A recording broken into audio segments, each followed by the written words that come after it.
5 Keys to Unlock the Power of Employee Engagement. My name is Charles Rogel, and I'm the Vice President of Products and Marketing for DecisionWise, and I'll be the moderator for today's presentation. I'm joined today by the co-author of the book, Dr. Tracy Maylett. Hi, Charles. Hi, everyone. Tracy is the CEO of DecisionWise. He holds a doctorate in organization change from Pepperdine University and also an MBA from Brigham Young University. He works with executive teams from around the world to interpret employee survey results, and he drives organization performance with those organizations as well. He's truly an expert on employee engagement. Before I get too far down the line, I just want to cover a few items. One is this presentation is scheduled for 1 hour. Everyone's going to be on mute, so if you have questions, please submit them using the question toolbar. We'll try to address some of those as we go and also at the end of the presentation. This presentation does qualify for 1 credit hour of HRCI and SHRM recertification credit. I'll be sending you the activity codes for today's presentation in the email after today's presentation. And then after the session, I'll also send you in that email links to some of the other information that we'll discuss on today's session.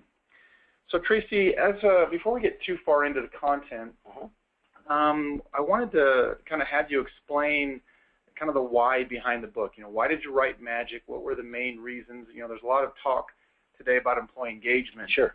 So what was the real reason for the book? I think the first piece is what you just mentioned. Employee engagement really is a very hot topic right now. It's one of those areas that, since we've been able to tie this directly to operational metrics, and tie whether the organization is engaged, we tie that directly to the performance of the organization.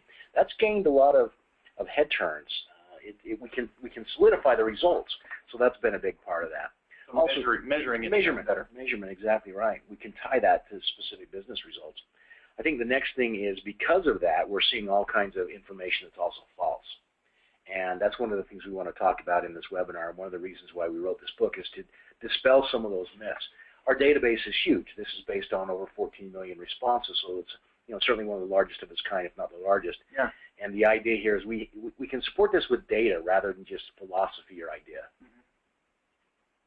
Excellent. Now, as we got into this as well, there's a lot of news about the poor level of employee engagement. Yeah, I love this one. So this is actually a direct. I'm not going to give you the attribution here, but it says only 13% of employees worldwide are engaged at work. In other words, about 1 in 8 workers, roughly 180 million employees in the country studied, are psychologically committed to their jobs and likely to be making positive contributions to their organizations. Only 13%. Yeah. So this is a figure that every HR conference, every training conference, and now I'm starting to see this in various industries. This is the first headline that's flashed up. Well, every article I read on employee engagement quotes this research and says, "Oh, employee engagement's dismal. Here's what you can do about it." Yeah, and I look at this research. Is it made up? No, it's not made up. There are ways that this is derived, but let's apply some common sense here. What this means is that as I'm walking down the hall, I'm seeing 7 workers getting to the 8th worker before I see somebody that's engaged. Is that really true? Can you actually picture that in an organization? Well, you'd think most companies would be out of business a long time ago. Absolutely, absolutely. So we looked at this and we said, come on, is that a real number? Is it true that really only 1 out of 8 employees is really engaged in their job? And the answer is no, that doesn't make sense. It's human nature, and one of the things we do MAGIC workshops, and one of the things we do in a workshop is we play some psychological games, and the idea behind those games is really that people do not tend to just get by. The idea is satisficing. That's a term that came up a number of years ago. We don't just try to get by and satisfy. We really try to get better. And so the idea that people would stick around in a job where only 1 in 8 workers are engaged just does not make sense. So let's talk about where this came from and some of the real ideas from the research. So as we look at this, we're talking about a transactional environment. Now we're going to talk a little bit later in this webinar, and we actually have we're in the process of writing some additional publications on this idea of the psychological contract. Psychological contract. So I go to work, and there's an explicit contract. That contract is the written contract, and it's also the job description. I, as the company, I as DecisionWise, I as whatever company that is, expect certain things out of the employee, and the employee in return expects certain things as well. So we set up this kind of account thing that happens, and the account is basically a balance. Now let's talk about the balance that exists here. I, as a company, promise that I will give you certain things, and you, as an employee, promise that you will do certain things in return. Now, I go to organizations and I ask, what is in that contract? What is in that explicit contract? You, as an employee, what can you expect out of your employer? And the kind of responses that come up are, well, I expect a paycheck. Well, certainly. I expect to be treated with dignity and respect. Yes, absolutely. I expect safety. I expect an environment where I have the tools and resources that I need in order to succeed. Yeah, exactly. Now, what do you expect out of the company? Well, the company, that's exactly what I expect. So what do I expect out of the employee? And as a company, I expect the employee to, number one, provide honest work and deliver results for what I'm paying them. Second thing I expect out of them is I expect them to adhere to the policies of the organization and the laws. I expect them to keep me out of jail. I expect don't get us sued. Don't get us sued. Make sure that we're safe. Yeah. Those are the kind of things that we expect. Now, as we continue this conversation further with these organizations that we're working with, a lot of times we'll start hearing things like, well, I expect to grow. I expect to be making a difference in what I do. And we look at that and say, is that really part of the explicit contract?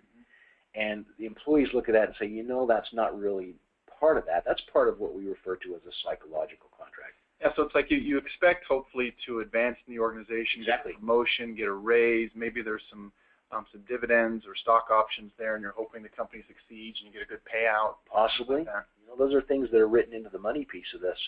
There are also those things that are not the money piece of that, and that is I expect that I can have opportunities to be autonomous in what I do. Mm-hmm. I expect to be able to form connections with the people that I'm working with. You know, these are things that are not written into the job description, but I, as an employee, come to expect as part of that psychological contract. The interesting thing here is it is very much like a bank account. When we're talking about transactional relationships, if the company has a deficit in that bank account, they're overdrawn, then the employee is no longer willing to give that level of effort. Same thing happens on the part of the company to the employee. If the employee is not giving that part of the effort, then the employee does no longer have that responsibility. Right. This is a very transactional relationship. So I want to focus on something a little different than a transactional relationship, because this is something that comes up all the time. I love these conversations because what we're referring to is perks. How many articles have you read lately regarding perks? Oh, there's tons. All over the place. When you hear about organizations, you know, on the best companies to work for list, and you read all the cool things that they do for employees, and the list just goes on and on. So we have a problem with perks. I'm not anti-perk, and I want to make sure we do this. We mention it. We show a foosball table down there. We have a foosball table, our company does. You know, I'm not anti-perk. I love a ping pong table. I have a ping pong table and a tree covered. Yeah. The idea here is that perks are good. Perks are fine. The problem is perks don't engage. And let me explain that. What perks do is help you understand a little bit more about the transactional environment. You give me this, I'll give you that. But somebody is not engaged because there's a foosball table sitting in the corner of the room. It is something that is a perk, and perks are transactional. They're not transformational. Well, it's nice maybe as a new employee or someone that's interviewing, you're walking through the organization, you see the foosball table, the free coffee, the nap pod, you know, the workout room. All those things make the candidate more intrigued with the job offers. Exactly right, exactly right. In the book Magic, we point out a number of different perks that many organizations have, and some of them are really cool. Mm-hmm. You know, the idea of nap pods, or I'll walk your dog for you, I'll do your laundry, you know, there've been some really interesting perks coming out right now regarding health benefits and cares. It is really, it's a neat field to look at, but they don't engage. It's great the organization has it, but you know, if I have Taco Tuesday, that's a neat perk until I find out that the organization down that street has Margarita Monday, yeah, or Fajita Friday. Then all of a sudden I'm not engaged anymore. That's because it's transactional. So let's talk about the difference between a transactional environment and a transformational environment. We ask this question all the time. What does a good day look like for you at work? You've heard us ask this question. Oh, yeah. Times. What do you hear? So, you know, some of the I guess normal comments are, you know, I got things done, I got things checked off my list, I was able to make a contribution, I wasn't putting out fires all day. Some people like it when their manager's not around. When my manager's not here, it's a good day. Right. The most popular one. You know, what we don't hear is what's even more interesting than what we do hear. The things we don't hear are we have the best coffee maker off on floor number 3. We have a cool foosball table. Those are the things we're not hearing. We're hearing things that create engagement. And so when you ask the difference between engagement and satisfaction, it's important to understand there really is a difference here. So let's talk about that difference. Satisfaction versus engagement. Satisfaction is the entrance to engagement. It has to be there. And they're referred to in industrial psychology as hygiene factors. A hygiene factor is something that doesn't necessarily cause me to be engaged, but the lack thereof causes me to be demotivated in what I do. I take that away and it's no longer there. I'm now disengaged in what I do, but it doesn't cause me to be motivated or excited. When we're talking about satisfaction, we're referring to those contractual elements that we talked about earlier. Those are those things such as I'm getting paid, I show up and I'm safe. But being safe doesn't motivate me, doesn't cause me to be engaged. No. Engagement's different. That's what we want to refer to.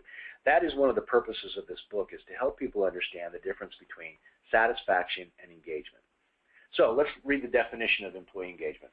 So employee engagement is an emotional state where people feel passionate, energetic, and committed to our work. In turn, we invest our best selves, our hearts, spirits, minds, and hands in the work that we do. That is employee engagement. Notice that there's a two-way process here. One is the process of feeling.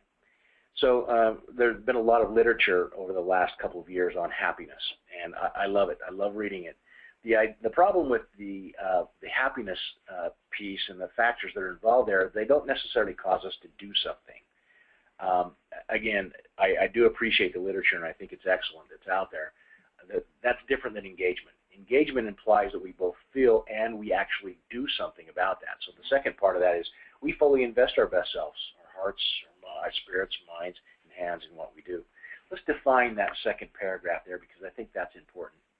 When we talk about our hearts, what do you think of, Charles? So it's really, finding that will or that meaning in the work that you do. There's a reason. There's a love of what I do. There's something beyond just the work. There's a reason inside of me that makes me want to do that. What about spirit? Spirit's more about kind of the passion you feel for it. Yep. Fire in your belly, as we kind of have displayed there. You know, it's interesting. You can walk into an organization or a team, and you can almost immediately feel whether there is spirit, team spirit that exists. Yeah. You see that as you watch a ball game. What is the team spirit here? Then we so those are the feeling pieces, the heart and the spirit. Now let's talk about the doing pieces, the mind. So mind is where you're really, and I guess I'm using the definition here, but your mind's really engaged in what you're doing. You're really thinking about things. Yeah, the thought kind of. Yeah, you're always thinking about it. It's something that interests you. So I see a defective part come down the line, and instead of just passing it along, I'm saying, how do we improve this? What do we do about it? On my way home from work, and I'm not advocating that we work from home or anything like that, but the idea here is that I'm thinking about it, and as an idea pops up to me as I'm visiting a restaurant, all of a sudden I'm looking at how that restaurant concept applies to DecisionWise. Yeah. The hands piece.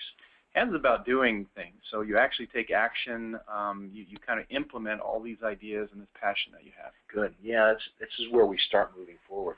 So we have the feeling piece, which is the heart and the spirit. We have the mind and the hands, which represent the doing piece, where action takes place. So let's go back to our statistic, where only 1 in 8 employees are engaged. Yeah. Is this true? Well, based on our research of 14 million survey responses, and again, this was across 70 countries. By the way, we did see some differences in between in countries, but overall, this is kind of the overall research. So, Charles, you mind just kind of going through and explaining a little bit of what we see here? Yeah, so we kind of break it out as opposed to being fully engaged or disengaged. We look at it more as a 4-part spectrum, where there are groups that are fully engaged, those that are sometimes engaged or somewhat engaged, those kind of waiting to be engaged, those fence sitters, and then those are fully engaged, disengaged. The fully engaged, you see 23%, almost a quarter of them. Sometimes engaged, 49%. So we're looking at about 75% who are engaged, and then 24 waiting to be, and a very small number who are fully disengaged and kind of checked out. In the book, we go into more detail on what this is and more technical definitions of those categories. But let me give you an example. So I travel a lot, and let's suppose that I was in Germany 2 or 3 months ago, and that flight back's a long flight. Yeah. And if you ask me on hour 10 whether or not I'm engaged or not in what I'm doing, I would, not a good time to ask. Miserable. Miserable. But the idea is, am I engaged in my work? Sure I am. I'm very engaged in what I do. So to be able to simply ask one question or a few questions and get to see whether or not that employee is engaged right then, you're not going to get a very good reading of what that looks like. So what we show in this book is basically we break this down, these millions of survey responses, into categories. The bottom line is that most people are naturally engaged. We want to naturally be engaged. It's a smaller percentage. In fact, only 4% of employees are disengaged in what they do. Now, we conduct employee surveys, and it's an interesting time for us right now because we're actually in the middle of our employee survey. And, as I'm reading through some of the comments and the results of our own DecisionWise employee survey, there's some things in there I look at that say, wow, we're really doing well. We're knocking it out of the park here. There's some other things that I say we've got a lot of room for improvement here. One of the things I like most is the written comments. Yeah. And we've got some in the book. In fact, on page, I think, 43 of the book. I'll read a few of these if that's all right. So we run the employee surveys, and we ask the question, what could the company do to be more effective? Here are some of the more humorous ones. Give me the weekends off so that I can go to parties and dances. Here's another one. We used to be a family. Now no one trusts anyone anymore. My team members steal jobs, and one even impersonated me on the phone. Here's another one I like. It would help if a few managers would just take a chill pill. Yeah, really. I would like to talk to my manager just to see where I am in the company. Oh, and let me dye my hair green. There's kind of an afterthought there. Right. There's a sighting of ghosts in aisle 1, and it's really freaking us out. Here's my favorite. 4 words, music in the bathrooms, please. I read it once in an email, and it's true. When you hear those kinds of noises coming out of your coworker, you can leave that place. You can leave that place and pretend that things are still the same, but they never will be. Music would help us at least feel like we're alone in there. All right, so let's shift gears here just a little bit. The benefit of employee surveys is they tell you some wonderful information, but one of the things that we find is that most organizations don't know how to apply that information because they interpret that information incorrectly. We want to, again, reemphasize the idea of engagement versus satisfaction. The satisfaction elements are the transactional, contractual elements that need to be there. These are the safety, this is the pay, these are the things that don't cause me to be engaged. But you take those away, and all of a sudden you're breaching your part of the contract of the transaction. What we're referring to is the psychological contract, the engagement piece, the things that really cause me to dedicate my heart, my spirit, my mind, my hands in what I do. So when we were doing this research, we pulled all these responses together, and we found that there were certain elements that caused people to be engaged or created a sense of engagement. And we refer to these as the magic elements. The reason that is fortuitously they actually came together and formed a word. We didn't try to back up our data with the word. Yeah. In fact, as we were going through here, there were a number of different possibilities, and it became very clear that these were the elements based on the research and also based on our survey responses that created that level of engagement. And it's an acronym spelling MAGIC, hence the title of the book. It stands for meaning, autonomy, growth, impact, and connection. So, Charles, if it's okay, let's go through and we'll talk about each one of these elements. Yeah, so let's start with meaning. Meaning, your work has purpose beyond the job itself. Yeah, this is an important one. So why am I actually doing what I'm doing? We have a lot of employees that we talk to, and we recognize that for them this is just a job. There's a reason behind it. I want to read just a paragraph here from one of the chapters of MAGIC. It's about zookeepers. So zookeepers are an interesting example. Researchers studying zookeepers find that they are uniquely engaged in their work, something that any 4-year-old could certainly have told you. The most interesting part of the research centered on why the zookeepers were so engaged and what, by other standards, would be a somewhat demeaning occupation. The researchers discovered that while much of their work is decidedly unglamorous, cleaning up animal poop, and some is downright dangerous, working with injured or agitated animals, the zookeepers also felt their work had a greater purpose, caring for the welfare of amazing creatures that were often endangered. So, while not every aspect of their jobs was engaging, their jobs as a whole, they engaged them deeply. They not only brought their hearts and spirit to the work, they did something they felt was significant in their own minds and hands because of the feelings, their own feelings towards this work. They created their own engagement. Yeah, so it's more than about just the task. It's about what you're trying to accomplish, the end goal, basically. Exactly. Anything can have meaning. We asked the question in some of the workshops, what jobs are inherently meaningful? So, for example, we work with a lot of healthcare organizations, and it's easy to pop up, well, a nurse, the nurse's job, his job's engaging, or the doctor, she saves lives. What is that all about? This is where meaning comes from. But one of the things that we find is, and it's interesting as we've done some of these workshops, I'll just mention one specifically, or a couple of them. We were working with a healthcare organization, and we were talking about meaning, and one of the women stood up in the back, and she was so excited. She's very passionate about this. This was a group of 400 people or more, and she was willing to stand up, and she said, let me tell you.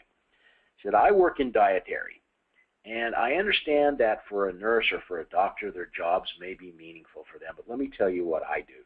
She said, many, many times I walk into a patient's room, and I realize that I am the only good news that they've seen all day. They could have just gotten bad news about themselves or a family member, and I bring that meal that comforts that individual. She says, that's what I find meaning in my life. And she was emotional, but as she said this, an entire room of 400 people stood up and gave her a standing ovation and clapped. That was really neat to see, because she found meaning in her job beyond just the job itself. There was a reason she was doing that.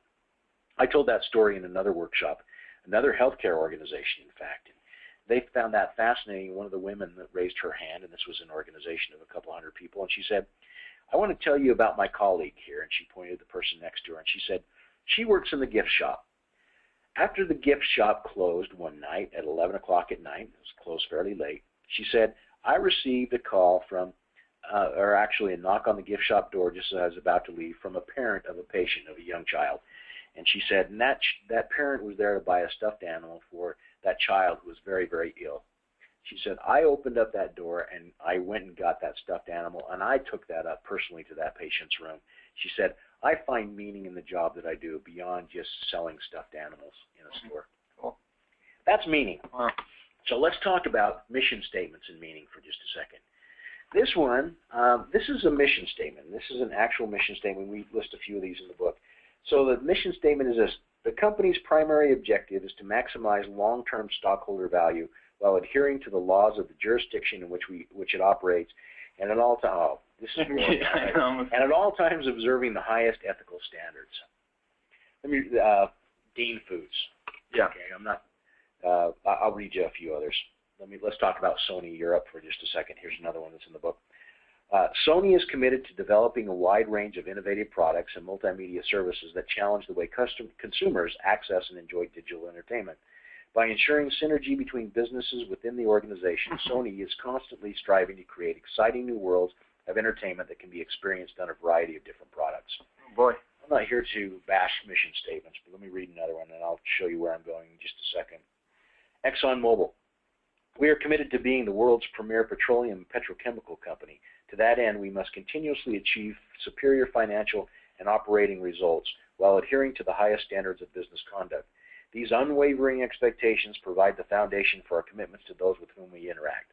All right, so I'm a line-level employee. I am the most bored employee right now. I don't even understand what they mean. No, it goes back to the old adage. So let's look at Dean Foods that we have right here that we're showing, and that is basically, did they just say our goal is to make money while not breaking the law? Right. Right. As close as we can. The old adage is you can't bore someone into doing business with you. Right. My point is not to belittle mission statements here, that some of these are there, and most mission statements are somewhere along this line. But the fact is, does this really show that there's meaning in what they do? Yeah, and you can tell that a lot of these were written for the stockholders, the shareholder report, and not for the employees. You know, you understand that, but let's talk about what really provides meaning. This is one from Starbucks. Our mission: to inspire and nurture the human spirit. One person, one cup, and one neighborhood at a time. So if I'm a barista and I'm sitting there and I'm making my latte and someone comes up, I can understand how my mission and purpose relates to what I just did. Yeah. Let's look at another one. I love this one, Patagonia. By the way, when surf's up at Patagonia, they let their employees off for part of the day, so just an interesting side note there. Build the best product, cause no unnecessary harm, use business to inspire, and implement solutions to the environmental crisis. I, as an employee, understand clearly what the mission of the company is and whether or not it relates to what I do. So that's just an idea of some of the mission statements that we see. There are a couple of types of meaning that we need to look at. One is what we refer to as inherent meaning. The other is associated meaning. Now, inherent meaning is the job itself, what I do, directly inspires me or creates meaning. So let's go back to the doctor example. As I work with this patient and help this patient, there is meaning inherent in my role. That can be in any roles, not just healthcare, not just the doctor. But what I do is meaning is inherent. It's directly related to it. There's also associated meaning. Now, associated meaning says that it's not necessarily directly related to it, but it allows me to do something that does cause me to feel meaning. An example would be I work really hard. I work on an assembly line, and it's hard work. It's not easy work, but I do it because it allows me to send my daughter to college, and that's why I do it. Or I do it because it's an opportunity for me to get somewhere else, do something that within this company that I really enjoy. It's a stepping stone for me. That's associated meaning. So Charles, we have in the book, I want to kind of end the meaning piece and move on to the autonomy piece for just a second. But before we do that, each one of these sections in the book contains some questions to ask an individual or to ask myself whether or not that's present. Would you mind just reading a couple of those for us? Yeah, so here's 5 questions to check your sense of meaning in your work. So how does my job support what's important to me? Where does my job detract from what's important to me? Where are the values of the organization where I work? Where are the values of the organization where I work congruent or incongruent with my own personal values? How could I better align my work with what's most important to me? What about my work week provides me with a sense of purpose? Where do I feel I'm making a difference because of my work? And then finally, what about my work brings me joy? Just a few questions that are related to meaning that we can ask ourselves, or as a manager. By the way, we also have a couple sections in here as managers. How do we find out whether or not we've created an environment of engagement? Let's look at the next one, autonomy. So autonomy is this power to shape your work and environment in ways that allow you to perform at your best. Okay. Now, a lot of people confuse this with anarchy, or just free reign. We're not saying that this is not free reign by any stretch. What it is the ability to operate within certain parameters. And I have the ability to decide what that looks like inside those parameters in a way that allows me to perform at my best individually and also for the company. Let's look at a couple examples. So we have Walmart here. Yeah, so if you look at the business model here, their same-store sales growth for the most recent time period is 2%. They're known for their low wages. In fact, there's been a lot of news about them raising wages recently, but the real shock in the headlines was that they were asking employees to donate food to coworkers. Lots of policies, and then there were those strikes in 2013 during the holiday season that hurt them. Let's compare this against Costco.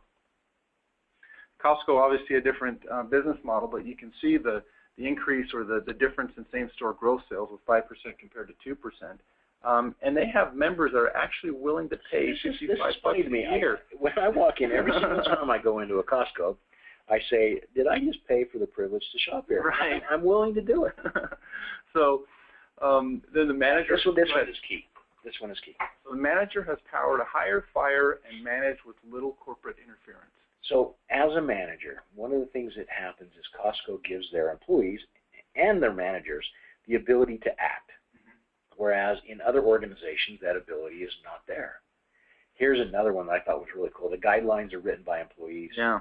So what we have is we don't have an overall policy committee whose responsibility is just to issue policies from HR. They actually have groups that the groups write their own policies. For me as an individual, I'm writing my own policy for the organization. Now, again, this is not tailored to every individual, but it's written by those employees. Yeah. So the idea here is they use autonomy to be able to create that delightful customer experience. One of the things that we've been focusing on a lot lately in DecisionWise is the idea of the employee experience. We get a lot of we've done some webinars on this as well, the idea of what is the customer experience. Well, you have an experience as a customer that either delights you or causes you to be less than happy with that organization. Same thing happens for the employee experience. Autonomy is one of those that really takes in mind what is the experience of the employee. Let's look at the different elements of autonomy.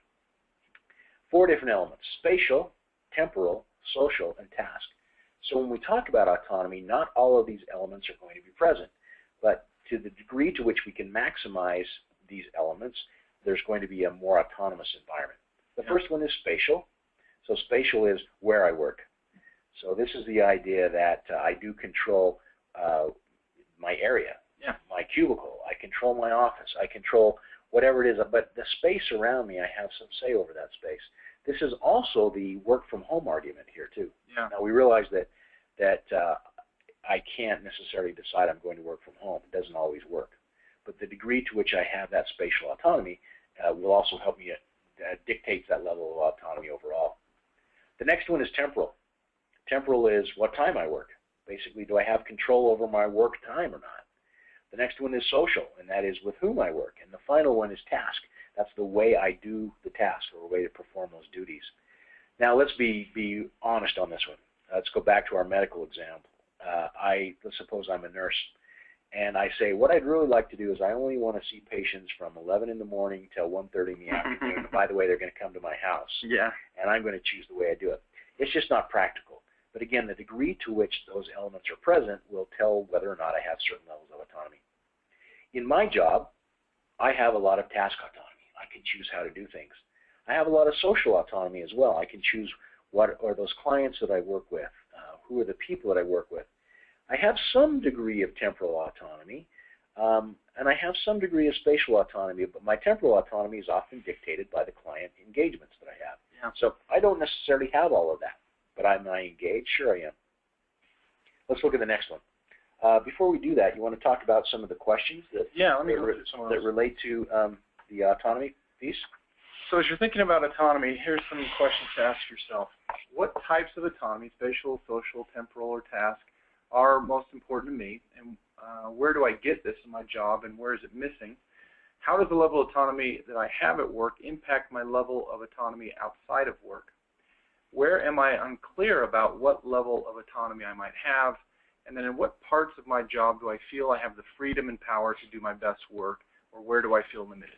These are great questions to ask yourself, as well as a manager asking his or her employees. Ready for growth? Yeah, let's talk about growth. All right. So growth is being stretched and challenged in ways that result in personal and professional progress. And I think here we're saying this is a little bit different than getting a promotion. Sure. It's actually learning, growing, and being challenged. Some interesting things happened in the recession, and whether or not you feel like we've come out of it or not, we're seeing some interesting things going on right now. That is, one of the things we found through that we learned through the bad economy worldwide, was that employees didn't necessarily always associate growth with promotion. We as managers assumed that, well, they're not growing because they're not being promoted. We can't promote people within because we're too small, we're cutting jobs, whatever it is. Yeah. One of the things we found is that employees aren't asking necessarily for that. What they're asking for is, am I better today? Am I being challenged? Am I being stretched in what I do? Yeah. And that's where it came from. So can we talk about a couple different kinds? Sure. First thing is this, and by the way, throughout the book we use a term, egghead alerts. And egghead alerts are basically, here's a psychological or industrial principle that we want to explain a little bit more depth. And here's one of those egghead alerts. It's called the zone of proximal development. And it came from the field of education, the idea of can we stretch an individual to grow, and what level do we need to stretch that person to grow before they snap. So the idea here is there are certain tasks that are too easy. All right, so in our workshops we use a cooking example or among some other examples. So something would be too easy for you, we'll ask you then, what's too easy for you? Let's see, boiling water is kind of difficult. And we'll that's kind of a little bit to that end. Yeah. So making mac and cheese. Making mac and cheese. Out of a box. Okay, that's something that's easy. Yeah. In fact, when our jobs become too easy for us, then we become disengaged in what we do. So that's when we talk about the zone of proximal development, there are other things that are aligned with what we do. So about your level of competence when it comes to cooking would be? So then making mac and cheese and maybe putting some bacon in it. There you go. Bacon separately and putting that in. Then I'm aligned with what I can do. And aligned with your interests as well. Yeah, exactly. All right. The next one is what we refer to as the zone of proximal development. This is where real growth happens. And in that, what we do is we have certain elements that cause us to stretch beyond what we're comfortable with, but still don't cause us to snap. Can you think of a cooking example? Well, I guess for me, if I was making mac and cheese from scratch, really kind of the real mac and cheese. Really, you have the separate pasta, you have the cheese, the cheese sauce or whatever you're making. I've heard it can be done. I just don't know how. All right. So knowing you could do that. Yeah. But it's also one of those things you haven't done. It stretches you to do that, to make it happen. I'm not going to ask you on the next one, but the idea too hard. Too hard basically says, I just simply can't do that. When we're talking about growth, that zone of proximal development is really the target area. It causes us to stretch but not to snap. Now, there are those areas that are too easy for us that we aren't growing. It's just not a challenge for us. We can care less about it. There's those things that are aligned to our jobs, and most of our jobs are like that. There are those things that are too hard. We simply can't do it and would cause us to snap. This is where stress comes in. Now, I want to just briefly mention a couple of different kinds of stress. There is good stress and there's bad stress. We see this both psychologically and physiologically. So the good stress is referred to as eustress. And the idea is that this is actually what causes us to, it's the same emotion or same body effect that would happen as that runner goes up to run her 5,000-meter run. It's that excitement that exists or that desire to make it happen. We also have the opposite end of that spectrum, which is distress. And distress is what is the negative stress that causes us to have difficulty and problems in what we do. That's the too hard part, and we need to make sure that that's not what we're talking about. So those are the elements of growth, and this is one of those areas, by the way, we show this a little bit in the book, but one of the things that we show are some statistics that show very clearly that this is one of the areas, if not the main area, where employees are telling us through employee surveys need some work in most companies. Because I don't think many people really consider this. You know, they don't really strive to maybe take on additional growth opportunities. Right. They're busy getting the work done. You got it. Here's another problem too: is they often associate growth with send me out to a training class. Yeah. And that's not what we're talking to when you really get down and ask employees. So tell us some growth questions. So here's some questions. What level of personal and professional development do I want or expect from my job? In what areas of my work do I feel I have gained mastery? Where do I most regularly feel that I'm dialed in or experience flow? What parts of my job stress and challenge me to be better? Where do I feel stagnant? And where am I being stretched too far? This is that eustress versus stress. Right. And what am I doing to actively and regularly solicit feedback? Very good. That's the growth component. So we have meaning, which is the M, autonomy, the A, and then G for growth. Let's move on to impact. Now, impact, you'll find, has a direct correlation with the meaning piece as well. So the definition really is just seeing positive and worthwhile outcomes and results for your work. So the opposite of this is, am I just spinning my wheels and not accomplishing anything? You know, we have all kinds of examples in the book of some areas where impact was not present and caused some serious disasters to happen. Here's a good example. Here's a case study that you'll see, and this is JCPenney. JCPenney is doing some cool things now to kind of regain that image and regain that employee engagement. But one of the things that happened when CEO Ron Johnson took over the helm, he basically killed off decades of culture, the sales that they had here. Yeah. One of the things that people knew JCPenney for was those massive sales they'd have, and the coupons that went out for $25 off, or right. 70% off this clearance sale. And so people shopped because of that. Now, what was happening is that was the culture that was being built. But then when Johnson took over, what he was doing, he started to raise and lower prices, which confused the employees. In fact, there were a number of employees that we report in the book here that became so frustrated that some of them were even crying at work because they had no idea what they were supposed to be doing. It's like a whole new campaign every week. Exactly right. And they became very, very confused what was happening. But the real impact came from the employees saw that the work that they were doing was superficial. It didn't result in anything. They didn't feel like they were accomplishing anything. And because of that, they had a mass exodus out of the company of employees, whether it was physically or just emotionally, but saw a big issue. Hopefully JCPenney's able to turn that around now, and they're doing some things to make that happen, but that was an area of significant concern. Here's a chart that we often use. And in this chart, we look over on the left-hand side, we see impact, and we also see effort on the bottom scale there too. And as you see in the left-hand corner, bottom left-hand corner, we have low and low, and then we have high and high in the other corners. So if we were to look at, say, quadrant one would being up in the left-hand corner there, that is where we have low effort and high impact. So I'll actually start on the other one, sorry. So we have low effort and low impact. So it doesn't require me to do a whole lot, but I'm also not making any difference. I become apathetic when that happens. So as we look at people's job assignments and we realize it doesn't require much effort, but it doesn't result in anything, they become apathetic. Yeah, these are the real menial tasks that you have to do every day. That's right. Next one. So when we have low impact and we have high effort, meaning I have to do a whole lot, but it's not resulting in anything, I become burned out pretty quickly. Yeah, how many tasks do you have like that you have to do? Oh, yeah, and you know, one of the exercises we do as we're coaching people is have them put some of their tasks into these quadrants. Yeah. And they find very quickly they have a lot that fit into there. And it's because they don't have impact. So let's look at the next one. This is what we refer to as autopilot. This is when we have high impact, but it doesn't require a lot of effort. So, Charles, is that bad? Not necessarily. I mean, there's a good feeling to know that you're actually doing something well, but it's kind of like, you know, maybe, go back to healthcare, a nurse or a doctor who does this every day, but then feels like it becomes old hat to them. Yeah, so I'm comfortable doing it. It's maybe in that too easy area for me or right aligned with what I'm doing. It does have high impact, which is a good thing. I can see a result of this. Yeah. Give you an example. It's not related to the workplace. So I don't know about you, but as I'm driving home, and I live close to the work right now, but before when I had commutes that were 40, 45 minutes, I would drive home, and there were times when I actually missed my exit because I completely spaced it off.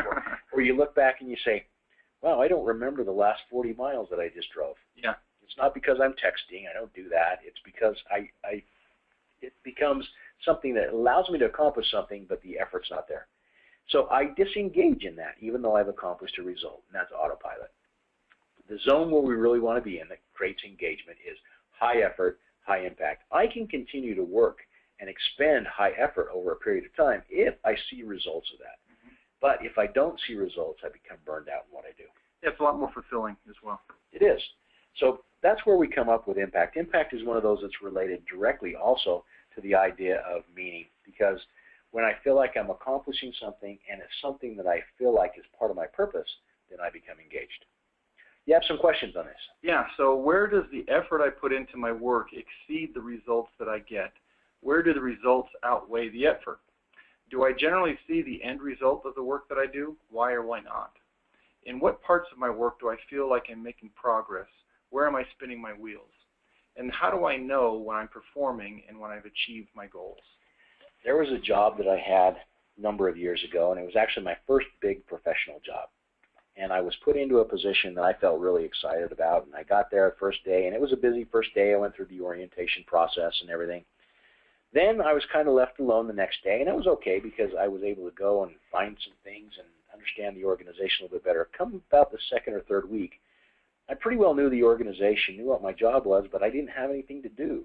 And I remember just waiting for that clock to pass because I was trying to find things to do. I felt like I was having no impact. I was spinning my wheels. Yeah. And it didn't last very long. So let's go to the next one. Next one is connection. So this is simply put the belonging, or feeling the sense of belonging to something greater than yourself. Now, does this necessarily mean that I have friends everywhere I go? That's part of it, but not all of it. Exactly. This is a connection that doesn't necessarily say that Charles is my best friend and we work together. It says that I feel like I belong to something. Let's talk about pieces of belonging here because there are actually quite a few. So the first one is the social connection. Yeah, so this is, you like the people you work with. A lot of people have friends at work that they can hang out with and talk with. Their boss is included there. And maybe just the work, as a family. A lot of people mention that on employee surveys. Yeah. They feel like they belong to a family at their workplace. In fact, when we run employee surveys, we see this as typically one of the highest areas. I just like my coworkers. Mm-hmm. I feel like some of them are my friends, and even if they're not, they're people that I respect. So I like the people and respect the people I work with. The next one is connection to the organization. Here you feel more connected to what the organization stands for. You're proud to work there. Maybe you're connected to it as a brand even. I like to equate it with, raving football fans that are so connected to their team that they'll wear the colors, paint their faces, do crazy things. It is I am a, and then it's the team mascot, yeah. Whatever it is. A good example, this one that we talked about in the book, and we see numerous examples, is I am a Disney cast member. Mm-hmm. The idea there, not only is it, am I part of this organization, but the organization's part of me. I'm connected to Disney. I'm connected to the workplace. I'm connected to DecisionWise. Yeah. It's part of who I am. The next one is the mission of that organization. Yeah, so this really it talks about your alignment with what the company is striving to accomplish, and if you feel like that's something that you believe in as well. in the book we interview some different folks, but one of them that really impresses me is the Elizabeth Glaser Pediatric AIDS Foundation. Basically, the responsibility we mentioned in the book here is that they fight pediatric AIDS. So the employees and the volunteers for this organization, particularly the employees, feel like they're doing this because they're connected to what that mission is, which is fighting AIDS. What a wonderful cause for pediatric AIDS. It is an opportunity for employees and people that associate that to say, I'm fulfilling what's important to me. Yeah. Now, you don't have to be fighting AIDS in Africa to do this. This could be, I am connected to, at DecisionWise, the idea that we improve organizations. And if that's important to me, I'm connected to the mission. What about values? Values are kind of tricky in that it's both the stated values of the organization, also those unstated values. So, you know, do your values align with the company that you work for in terms of not only maybe the good things that the company does, but the culture of the company. Sometimes you feel like you might not just fit in because you know, it's a different type of culture. You may have moved from out of state or something like that, and you just don't jive with it. Let's use the Patagonia example again. If I'm not somebody who fits the Patagonia culture and their values, because I don't necessarily, I don't care about the environment, or it's not a big priority for me, I'm not going to fit in with their organizational values. Yeah. Next one is task. Task is really important for a lot of people because this is where, for example, you think of programmers. You know, they are just totally connected with the task. You know, it's a whole kind of subculture. You think of people as well, maybe contractors, people that are electricians. They're all about their job, their training, what they've done. You know, they identify themselves with the tasks that they do as an electrician, for example. Yeah, I am an electrician. I will always be an electrician. No matter where I go, I feel a connection to that task. So I can engage. I can connect to the organization through that task that I work with. So there are various types of connections. The more those connections are in place, the tighter those bonds, and the more of those circles that we hit, the more likely we are to be connected to the organization. Connection happens in 3 different levels. The first level is what we refer to as fit. Now, fit within an organization is basically, within this organization, am I a match? Do I stand out like a sore thumb? Right. Or is it something that, you know, I just feel like I'm kind of at home here. I just belong to, I fit with the culture. Yeah. Right? So do I fit with the organization? The next one is where we actually get into belonging. Yeah, and that's a little bit more in depth, where you develop some stronger connections with people, with the organization. Maybe you've got some tenure now and you feel like you are actually part of the company. You start saying we instead of it or them. Yeah, I just feel right here. I feel like I belong here. One of the questions that we ask quite often in the surveys is, I feel like I belong here. I mean, that simple. Yeah. And when people respond to that, they're telling us whether or not this is a place where they feel connected. So we start with fit.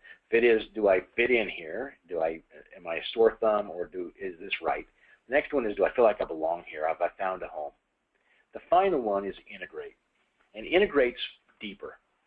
So we have an example here you see over on the right-hand side, the picture of, this is a security guard actually at Disneyland.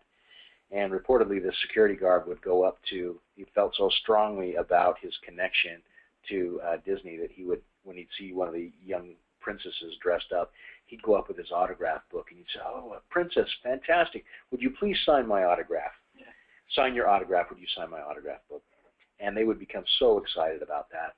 So it's very, very interesting how people like that integrate with the organization. So not only are they part of the organization, but the organization is part of them. We've all seen employees who both look at both ends of the spectrum, and that's the connection piece. So you want to talk a little bit about some of the questions that we have with connection? Yeah, so as you think about connection, what types of connection, as the ones we listed before, are most social, organizational, whatever. Yeah. Where do I get this in my job, and where is it missing? Do I feel like I belong in my role, or on my team, in my organization? Why or why not? Where am I part of the in-group, receiving frequent and clear communication and interaction with others? Where am I part of the out-group, receiving limited communication or opportunities? And what is my role in this situation? What about the culture, or what about the culture of my organization do I resonate with? Where is there a disconnect? And do others trust and feel connected to me? What evidence do I have of this? just a bunch of questions that we can ask ourselves to understand our own levels of engagement. We're going to cover that just in a minute. Before we move off of connection, and this is kind of a summary of all pieces. So we have, first of all, meaning, which is the M, autonomy, A, growth, impact, and connection. Meaning, autonomy, growth, impact, and connection. We find that when those 5 elements are present, we become engaged in what we do rather than just satisfied in what we do. So let's look at a couple of things to be aware of when we talk about engagement overall. First one, I want to dispel a myth, and that is that, going back to that first comment, that only 1 out of 8 employees is engaged in his or her job. That's totally false. Going back to the research, very, very clearly it shows us that not all of us are engaged 100% of the time, and you know what? That's okay. I don't feel bad that on hour 10 of that flight I'm not engaged in what I do, but do I love my job? Absolutely. But here's the thing. Everyone does want to be engaged. Charles, when was the last time you came to work and said, I hope my job is awful today? It never happened, does it? No, people want to be engaged, and so to assume that it's human nature that we don't want to engage is a problem. Next. By the way, as managers, sometimes managers feel like they're responsible, that the employees don't want to engage, and so they treat them as such. I want to talk about a 50-50 proposition here in just a second. Magic. Keys to create an environment in which people can choose to be engaged. Now, this is the 50-50 proposition. What that means is that I, as a manager, I ask this question all the time. I teach university classes, and then I also do some workshops, and I always ask the question, can I motivate you? And the immediate answer is, yes, you can. Well, can I demotivate you? Sure, you can. And then I get them to think a little bit deeper. And they start to realize that engagement truly is a choice. It's a 50-50 proposition. What this means is that I, as a manager, I, as a leader, can create an environment in which you choose to be engaged, but ultimately, it's a 50-50 proposition. You have to choose to be engaged. Now, through our research and research in psychology, one of the things we find is that there are some people that could naturally engage wherever they are. They can engage in a paper bag. It doesn't matter. There are also people who are naturally disengaged, and that's about 4% of the population. It's not very much. Most of us are somewhere in the middle, and we find actually about 80% of the population is engaged depending on the situation.